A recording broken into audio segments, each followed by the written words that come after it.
Hello, everyone. Welcome back to another episode of Amplify Advocacy. I am Jeremy Hayer, a youth engagement coordinator with SPAN, and today I'm joined by my friend and colleague Amanda Wells. And Amanda, I'm just going to have you, introduce yourself for a minute, and then we'll get into the questions. Okay. Hi, I'm Amanda. Um, I would say um, things about me are, I do still struggle with, just being around people, but I still love helping people. Um, I love being creative. I love crafts and anything I can get my hands on. I'm a very hands-on person when it comes to like hobbies and stuff. Um, yeah, I mean, I'm not really that interesting, No, but no, that's very interesting. Don't sell yourself short. Anyone that can make art or has like a good expressionist mind, that's always super valuable and super awesome to learn about. yeah. Okay. So, I'll go into the questions now. So first one, so you are a self-advocate, is that correct? Yes, I try to be. Okay. Not everyone's perfect, but I do try to be. Okay. And you've been on the youth chat before, and you've also been a part of some other span programs where you've talked like a little bit about like your story of becoming a self-advocate. Yeah. Um, so what when on your journey to becoming a self-advocate, realizing like that you want to advocate for yourself, did you run into any challenges, any kind of hardships or like negativity that impacted you in any way? Like just anything at all?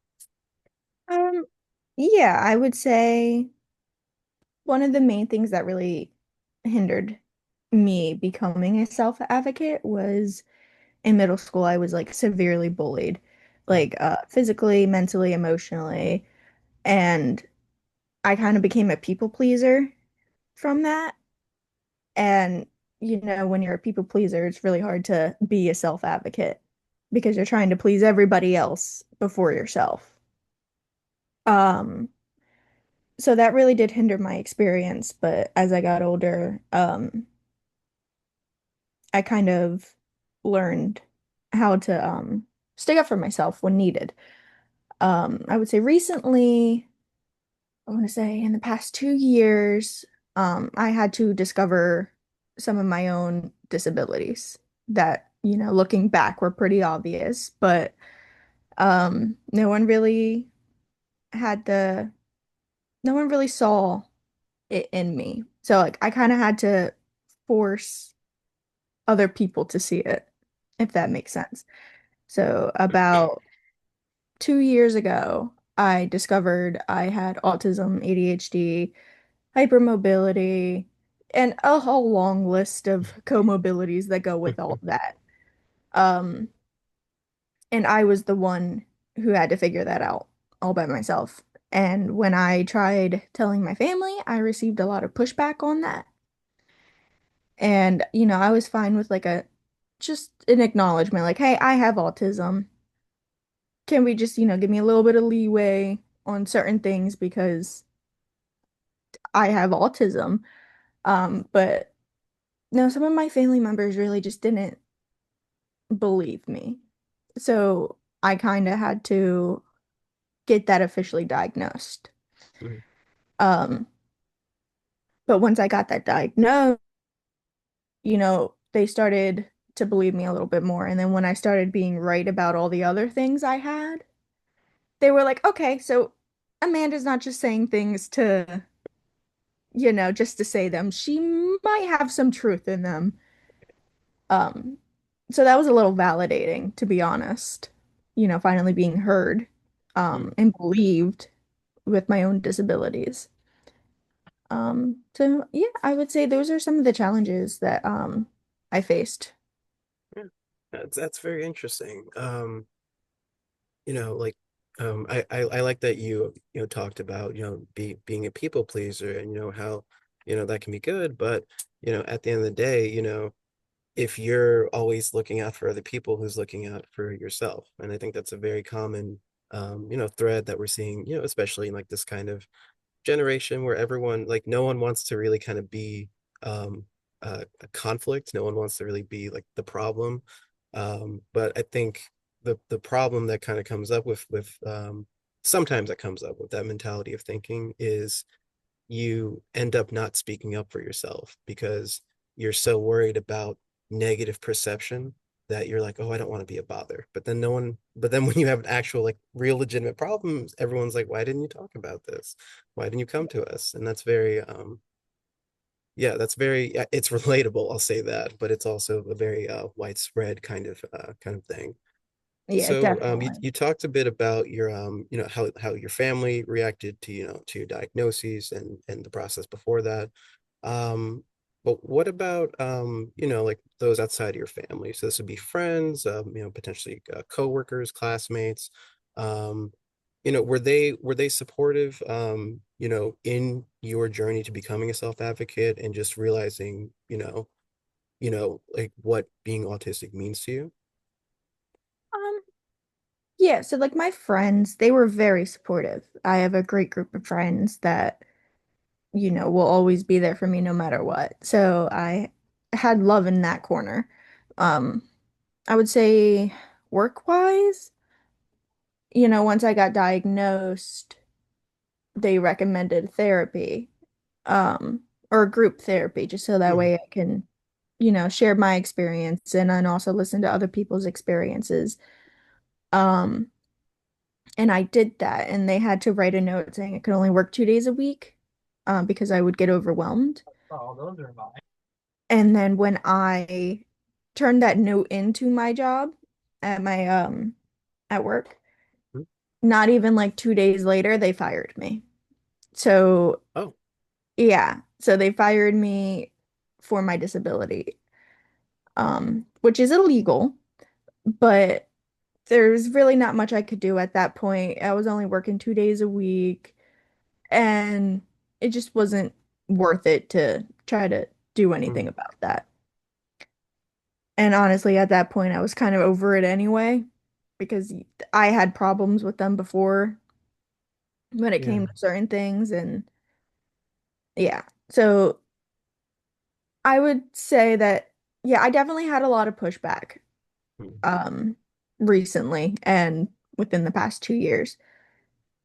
And, it's been hard, but at the same time, I'm finding things out about myself that wouldn't have happened mm. if I didn't have these struggles in my life.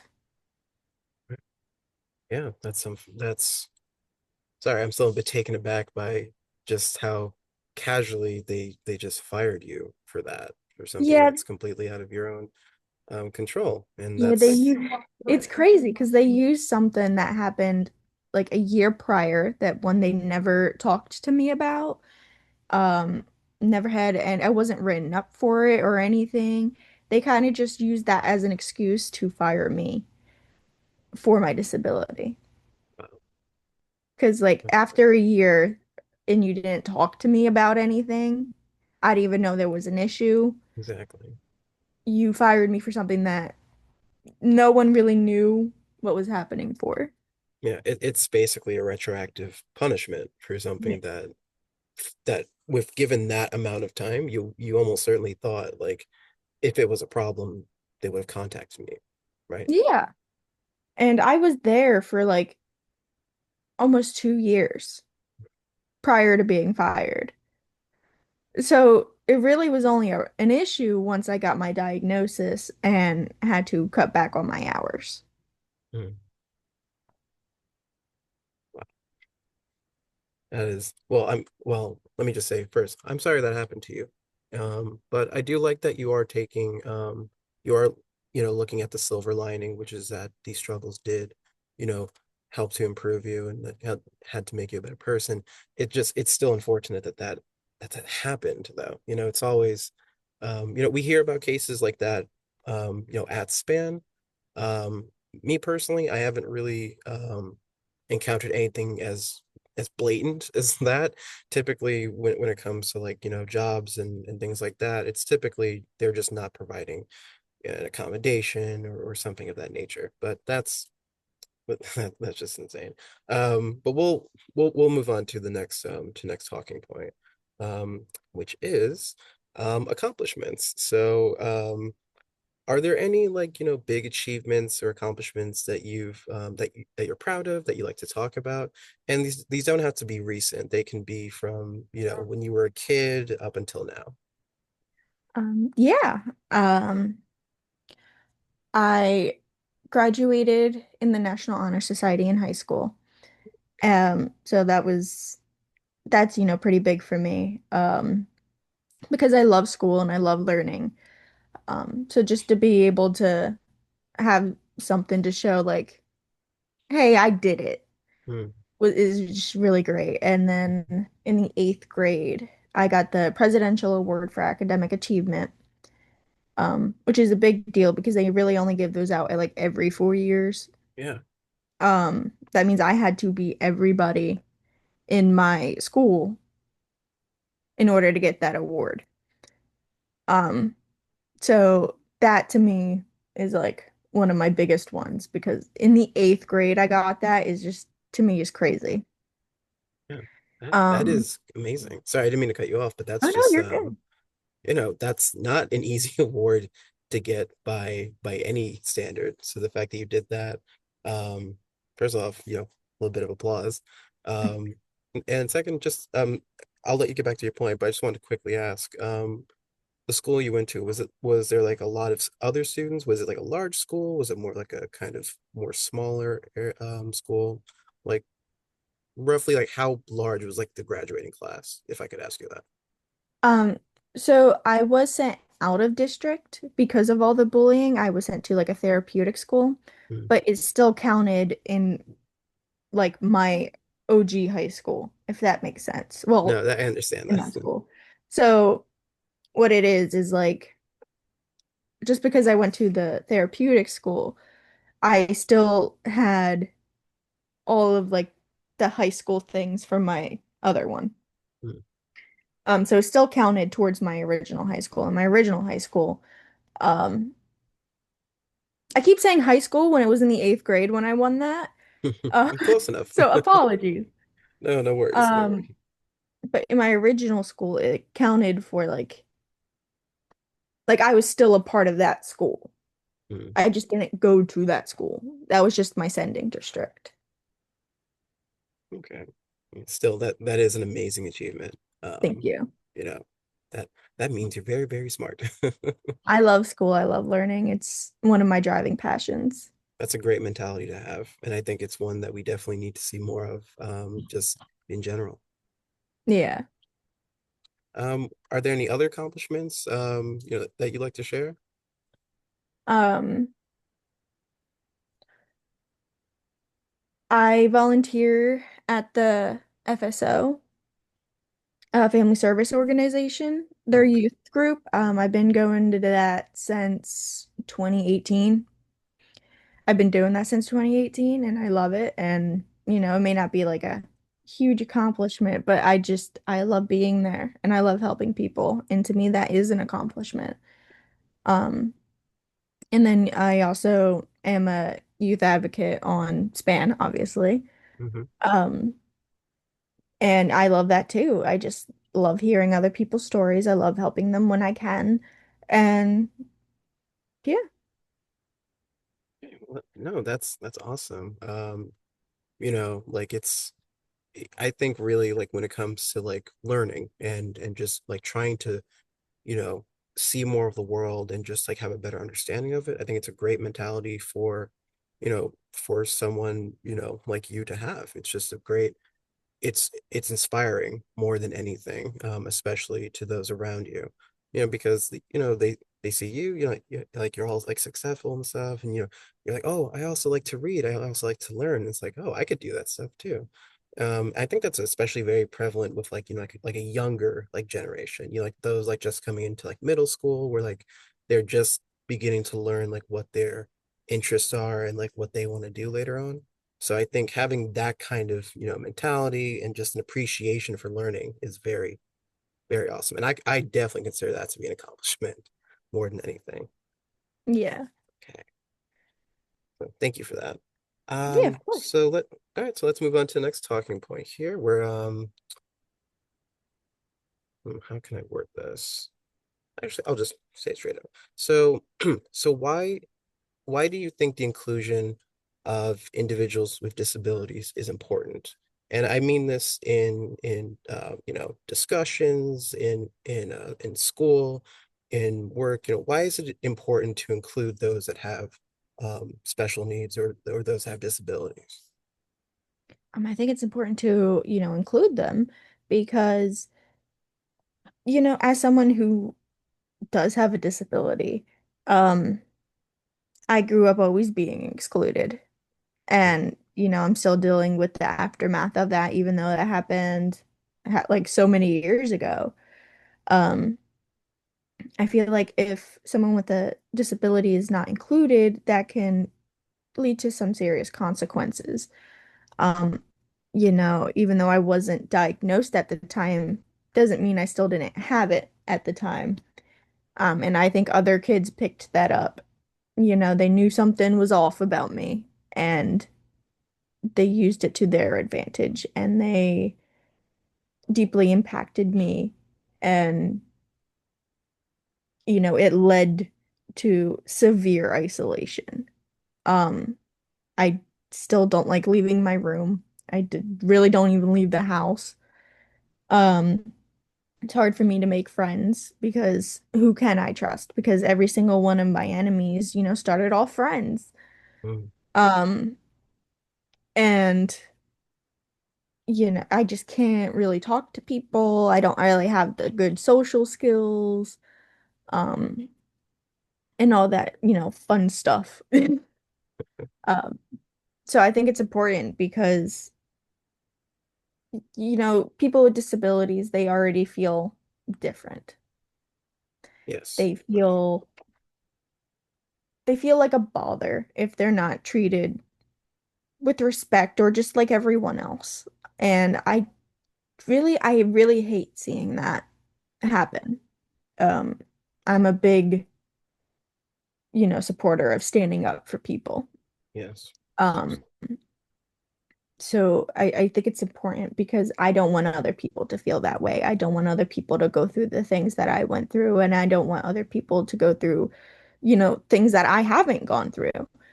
Um, so I think it's important because of that. I feel like everyone should just be treated like a person, like a human being. But, there's always going to be people out there who are just rude and mean and,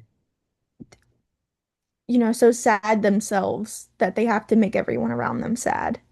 yes. And I think having those discussions and having those conversations, whether it's hard or not, can help benefit people. Just bringing people who have, disabilities and stuff into the conversation, having them share their stories. I think it's great. I think it's giving them a chance to be heard. I totally agree with every single point you just made there. And and that it's a mentality that I think all of us, at least, all the members of the youth engagement team and all the members of SPAN as a whole, we kind of agree with that. And this is also why whenever we have a new addition to the youth chat, I know I keep plugging the youth chat, I'm sorry, but it's You're actually good. relevant here. So the reason why we keep you know, informing like newer additions to the chat that, there's no wrong questions or answers. You can say whatever comes to mind, as long as you're respectful, of course. But what I always try to make a clear cut mention is that it is a safe space. And I wouldn't say pushback, but I've gotten questions before about, like, well, why do you need to stipulate that it's a safe space? And that's because um, if you're jumping into a Zoom meeting with, you know, one person and the whole rest of the group are a bunch of strangers, technically, then you're not going to feel comfortable sharing your thoughts, your questions, just even talking about yourself. Um, and so that's why I always like, I not only like say it, but I also try to like enforce it that there's no wrong thing you can do in that chat. Well, I guess the only wrong thing would be bothering or harassing another member of the group, but that doesn't happen. And if it did, we know how to handle it. But I think the mentality of having a safe space is so important. And especially now where there's a lot of uncertainty, there's a lot of confusion, and in that kind of crazy environment, you might not want to talk about yourself or anything because your mentality, and we kind of touched on this before, because the mentality is, oh, everyone else has their own problems. I don't want to be a bother, going back to the people pleasing thing. But like we also said, it's important to remember to care about yourself as well. And so I think that is a great mentality, to have. I'm glad you echo that as well. Um, and so I'm gonna go to our last question here, and then we can begin the wrap up. So my last question is, um, it's more of a hypothetical. So let's say that there's a young adult, let's say they're about 16 or 17, and they want to share their story about being a self-advocate, about having a disability, IEP, meaning just talking about their life journey, but they're afraid of any kind of pushback or negative responses that they're going to get.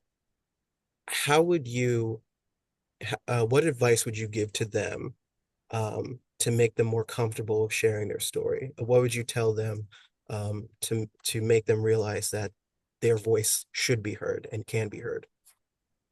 Oh, yeah, definitely. It's a great question.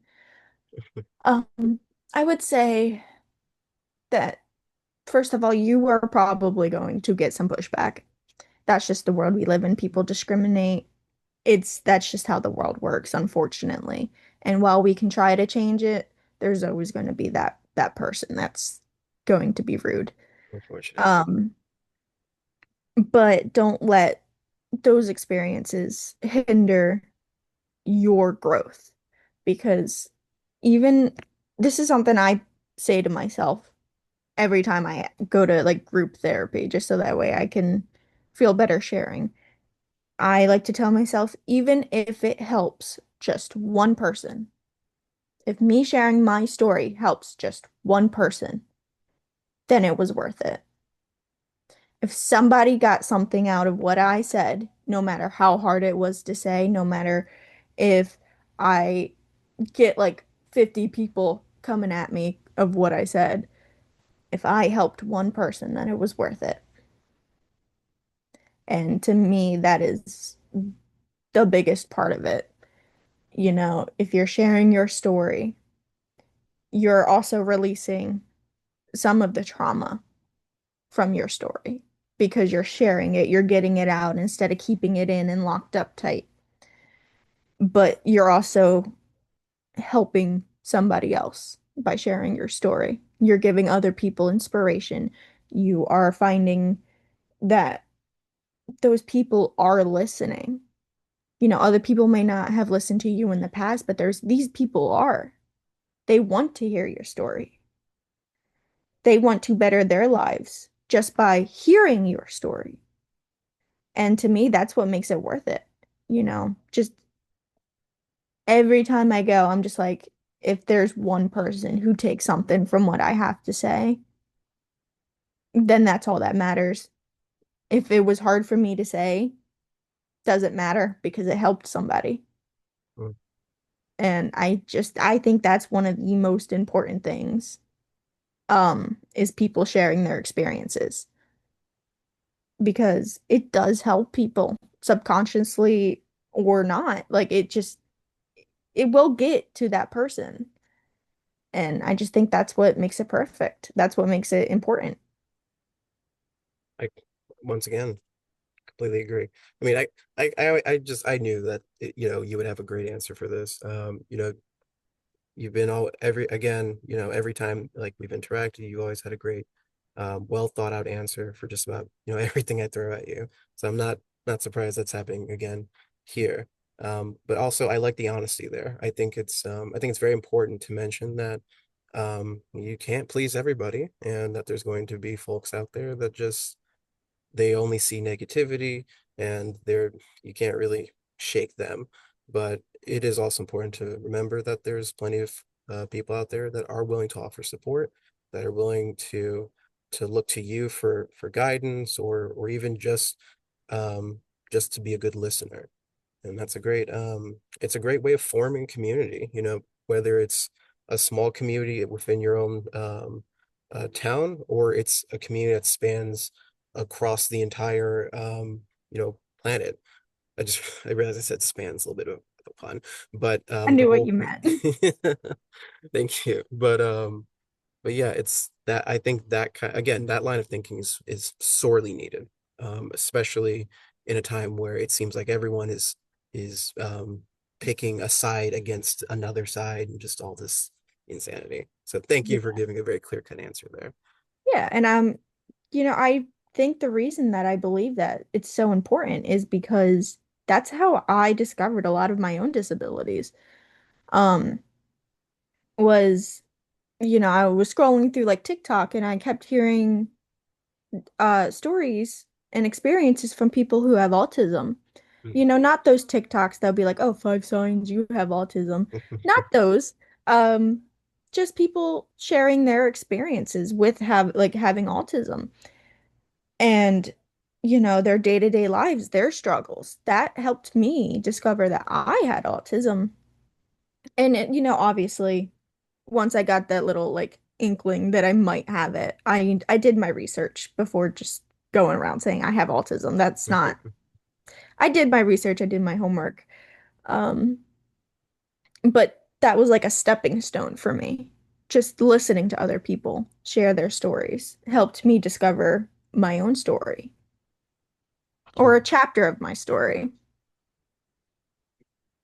Awesome. Just amazing. Okay, well, I'd love to ask more questions, but I think we're kind of drawing a bit on time here. So, we'll begin wrapping up now. But before we do that, are there any groups or organizations that you're a part of, or are there any projects or resources that you want to just quickly plug? We're going to include links to anything that you want to in the description below. But is there anything that you want to talk about real quick before we log off? Um,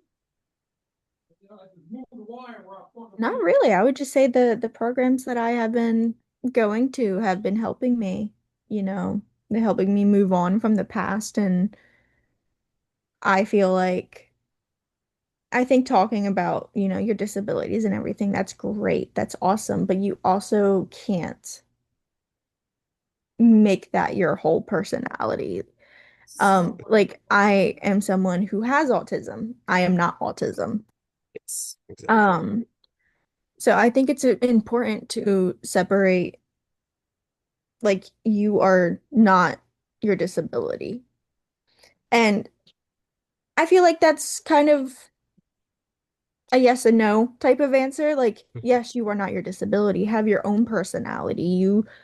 Your disability makes you unique. It makes you different. It adds a little bit of seasoning to your soup from last night's group.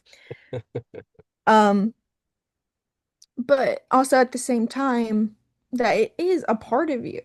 It's just not the whole you. Exactly.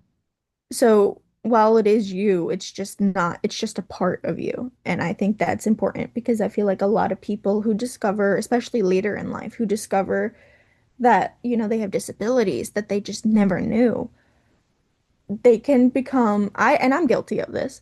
Hmm. It became my personality for a little bit while I was still trying to navigate everything. It happens.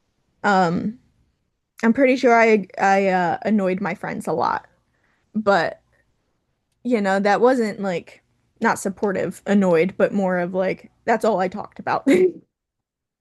Um, but they still stuck by me. They still loved me. They still do. But I just feel like you have to come to terms with the fact that you are your own separate person and you are not your disability. And while it's great to learn and understand your disability, it cannot be the only thing about you. I agree. And that is a wow, that's a fantastic point to end on. So yeah, I think we're going to call it here. Thank you all so much for watching another episode of Amplify Advocacy, and thank you, Amanda, for being such a great guest and for giving such fantastic insight. I really appreciate it. Yeah, of course. Happy to be here. All right. Well, thank you all so much, and I hope to see you on the next episode of Amplify Advocacy. Thank you.